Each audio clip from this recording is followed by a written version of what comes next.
Quelle que soit la formation, que ce soit le BAFA ou un diplôme professionnel, la formation est un investissement, aussi bien au niveau du temps que financier.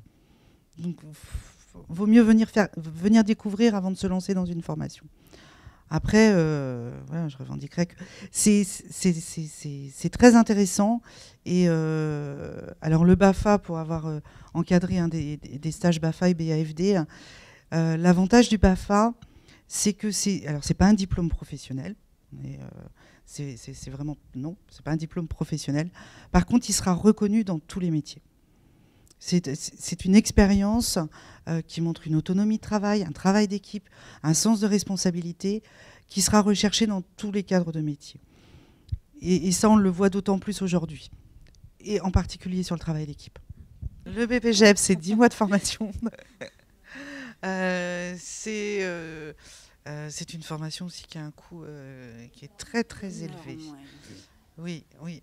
Alors l'idéal, c'est l'alternance, qui est très très dur à trouver. Puisqu'il y a aussi cette possibilité-là sur le BPGEP de le faire en alternance, mais elle est vraiment pas facile. Mais ça reste une formation très intéressante et elle a été modifiée il y a quelques années, notamment pour développer la VAE. Parce que donc le BPGEPS, alors sous réserve de vérification que les textes n'aient pas changé depuis 2-3 ans, mais la dernière fois que j'ai consulté, c'était un peu ça. Il y avait donc 10 modules différents c'est toujours ça. Et donc chaque module a une compétence bien particulière. Donc on le passe effectivement à la suite de ses études, et c'est un cursus classique, même si on reste sur le module. Mais la modification a été faite surtout pour pouvoir le passer en VAE. C'est-à-dire que quand vous avez eu un certain nombre d'années d'expérience, vous démontrez, alors après c'est un dossier administratif quand même qui est assez conséquent pour l'avoir commencé et pas l'avoir fini. Mais voilà, c'est énorme. Et du coup, bon, bah, écoute, c'est la VAE. Alors autant que le principe est très bon, seulement il ne faut pas avoir une vie de famille à côté pour pouvoir vraiment le faire. Mais chaque module, ça veut dire que après 5-10 ans d'expérience, après ça dépend des modules, voilà, on démontre qu'on a suffisamment d'expérience pour avoir ce module-là. Alors après, on peut avoir toute la formation, elle est faite pour. Les 10 blocs, on peut les avoir en VAE, ou bien se dire qu'en VAE, j'ai 1, 2, 3, 4, 5 blocs, et du coup, qu'en formation, j'y vais pour les autres, quoi. Et en ça, la modification a été intéressante. Après, ça reste une démarche assez lourde quand même. La VAE reste très très lourde, ce qui est dommage. Par contre, il faut faire attention parce que nous, on a rencontré le problème au niveau des recrutements. C'est un animateur qui a un BPGEPS qui doit être très axé sport, mais qui n'a pas l'option loisir tout public. Du coup, qui dans le domaine de l'animation, lui donne pas le BPGEPS qu'il a pour le sport, quoi. Donc, il faut faire attention aussi à l'option, et des fois, ça vaut le coup de faire 1 ou 2 modules de plus, et du coup, d'avoir un éventail un peu plus large, quoi. Donc, la formation, elle se fait en 3 sessions. Il y a un premier stage de base. Donc là, en général, vous partez en internat. En tout cas, moi, je conseille l'internat. Après, quand on est adulte, parent, la formule demi-pension peut être aussi plus pertinente. Mais en tout cas, pour les jeunes, je conseille l'internat parce que c'est une vie de groupe aussi. C'est un stage pendant 10 jours. Ouais, le stage de base, il me semble que c'est 10 jours. Donc là, on part. On vit pendant 10 jours, pardon, une formation où on apprend quelques activités, on apprend ce que c'est qu'un projet, on apprend ce que c'est qu'animer un groupe d'enfants, comment on se positionne, quelle conduite à tenir face à un groupe d'enfants. Donc voilà, pendant 10 jours, vous apprenez ça. Ensuite, la deuxième phase, c'est le stage pratique, pardon. Le stage pratique, donc, qui lui est de 14 jours minimum. On peut le passer en 2 fois, en 2 sessions. C'est-à-dire que si vous voulez le passer sur les petites vacances, ça va être 10 jours sur les vacances de la Toussaint et les 4 autres jours aux vacances de Noël. Nous, à la mairie de Pontivy, on prend essentiellement l'été pour justement avoir un meilleur accompagnement Et les animateurs stagiaires BAFA, c'est comme ça qu'on appelle, ont le même contrat que les animateurs, c'est-à-dire qu'ils viennent pour un mois. Comme ça, ils sont intégrés dans l'équipe et ils viennent du début à la fin du séjour. Donc ce stage pratique, là, normalement, dans le meilleur des cas, vous êtes rémunéré. Vous êtes sous contrat, donc vous avez une rémunération. Ensuite, une troisième session, un stage de perfectionnement ou de qualification. Là, c'est au choix, qui dure 7 à 8 jours. Il est un petit peu moins long que le stage de base. Même formule, internat ou demi-pension. Et là, vous choisissez parmi une liste de qualifications. Donc, il va y avoir jeux bord de mer, petite enfance, vous pouvez avoir théâtre, construction de jouets. Exactement, vraiment beaucoup de choses. Mini-camp, enfin voilà. Donc vous choisissez la qualification. Alors effectivement, après le coût il varie, hein, parce que la qualification ski va pas avoir le même coût qu'une qualification de plein air. Et à l'issue, à chaque stage, vous faites valider votre stage en session satisfaisante ou non satisfaisante, quoi. Il n'y a pas d'examen. C'est pas le bac, hein. Il n'y a pas une copie à rendre à la fin de la session. Tout ce qu'on demande, c'est que vous ayez une participation active tout au long du stage. Voilà. En règle générale, enfin, j'ose l'espérer pour tous les organismes, ils n'attendent pas la fin pour vous dire vous avez session satisfaisante ou pas. Il y a des évaluations en cours de séjour qui vous permettent de dire oh, attention, il faut rectifier le tir, ou vas-y, continue. Et puis. Et c'est pour ça que faire un stage pratique sur un mois, c'est quand même intéressant, parce que là, on a le temps de réajuster, on a le temps d'apprendre avec les autres collègues, d'échanger, et puis voilà, de trouver peut-être sa spécificité pour le stage de perfectionnement. Et pour revenir à ce que vous disiez tout à l'heure, pour quelqu'un qui a envie de se lancer, bah, c'est vraiment la porte ouverte, le BAFA, à tous les métiers de l'animation. Je pense que voilà, c'est la base. Il faut commencer par ça. Et puis après, vous allez pouvoir évoluer dans les métiers de l'animation. Alors nous, les stagiaires pratiques ont la même rémunération que les BAFA. Donc l'animateur a la même rémunération. Ouais. Ce qui n'est pas vrai partout, effectivement. Et on est sur une structure municipale. Beaucoup de centres de loisirs sont sur des structures associatives, sont gérés par des associations.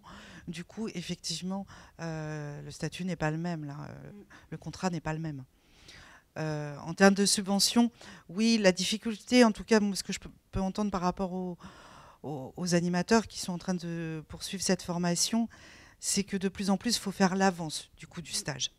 Autant vous pouvez avoir des aides, parce qu'il y a des subventions du Conseil général, des fois du Conseil régional, de la CAF, parfois de la commune. De la commune. Et cet établissement scolaire, oui, c'est possible. Notamment, je sais que l'OCMINE a une section qui peut financer. Il travaille avec un organisme de formation, ce qui permet de bien diminuer le coût du stage, surtout. Oui, c'est l'OCMINE qui fonctionnait comme ça. Voilà. Il y a aussi des aides au niveau des CE, des parents. Des fois, on ne pense pas à les voir, mais ça vaut le coup de se renseigner parce que, voilà, il y a plein de pistes comme ça, mais c'est vrai que dans la plupart du temps, il faut faire l'avance. Et le stage de base, oui, c'est environ 500 €. Après, le stage pratique permet de se financer une partie. Et le stage de perfectionnement, après, selon le choix, mais c'est à peu près dans les mêmes coûts aussi. Hein. On est à peu près dans les 500 € aussi. Ce qu'il y a, c'est qu'il ne faut pas attendre de passer le stage pour postuler. Là, le recrutement pour l'été, on va le faire après les vacances de février, quoi. Mars, avril, ça va commencer. Donc le jeune qui veut faire son stage de base BAFA, qui se dit je vais m'inscrire pour la session de avril ou juin, ce sera trop tard pour trouver un stage pratique. Ouais. J'aurais tendance toujours à favoriser, entre guillemets, mais c'est vrai que c'est aussi des valeurs sûres, les gros organismes. On en a des plutôt bons dans le coin, enfin, en tout cas en Bretagne. C'est vrai que les CMA, les Franca, le FCV développent aussi un peu, famille rurale. Voilà, ouais. Et c'est des organismes aussi qui permettent de... Voilà, pour payer votre formation, vous pouvez laisser plusieurs chèques, quoi. Ils ne vont pas forcément vous demander la totalité parce qu'ils savent aussi, hein, ils sont confrontés aussi à ça. Hein. Bah oui, ça peut suffire parce que moi, j'ai pas de diplôme dans l'animation. J'aurais pu passer un BPGEPS, un DGEPS, les brevets d'État, les diplômes d'État. Non, j'ai pas eu besoin, à ma grande chance. Donc j'ai commencé en tant que saisonnière. J'avais 18 ans, à la mairie de Pontivy. Voilà. Puis j'ai gravi les échelles parce qu'on m'en a donné la possibilité aussi. Hein, c'est pas donné à tout le monde. Et donc avec l'ancienneté, après, on nous donne un peu plus de responsabilité. Donc moi, j'ai passé mon BAFA, mon BAFD. Puis après, j'ai passé les concours en interne puisque j'ai été recrutée donc, par la mairie de Pontivy. Donc je suis fonctionnaire et j'ai cette chance de pouvoir passer des concours en interne. Voilà. J'ai passé le concours cadre C pour commencer, pour être adjoint d'animation. Et puis, j'ai passé le concours cadre B, après, pour avoir plus de responsabilités. Après, on a aussi d'autres diplômes qui arrivent. Alors, le BAPAT a encore du mal à redécoller, mais n'empêche que ça reste le premier diplôme professionnel de l'animation. Et en parallèle, le CAP Petite Enfance, qui se développe, puisque lui donne l'équivalence du BAFA. Donc c'est vrai que chez les jeunes et les moins jeunes d'ailleurs qui veulent ou se réorienter ou qui sont plus attirés par la petite enfance, le CAP Petite Enfance est intéressant aussi. Même si sur la formation il ne remplacera pas le BAFA. On est sur quand même des formations différentes. Mais n'empêche que réglementairement il donne l'équivalence du BAFA. Et puis dans les différents métiers de l'animation, là, en fait, on travaille tous avec les enfants ou les jeunes, mais il y a aussi des animateurs qui travaillent, qui interviennent auprès des personnes âgées. Donc c'est pas du tout le même type d'animation. Alors on avait des collègues qui devaient venir peut-être, mais hop, elles ont dû avoir un empêchement. Mais c'est aussi important de le citer parce que c'est vraiment, ça touche à tous les publics, quoi. De la petite enfance jusqu'aux personnes âgées. C'est vraiment très très large. Donc après, on peut avoir aussi des envies d'aller travailler en EHPAD. C'est possible aussi hein, avec les métiers de l'animation.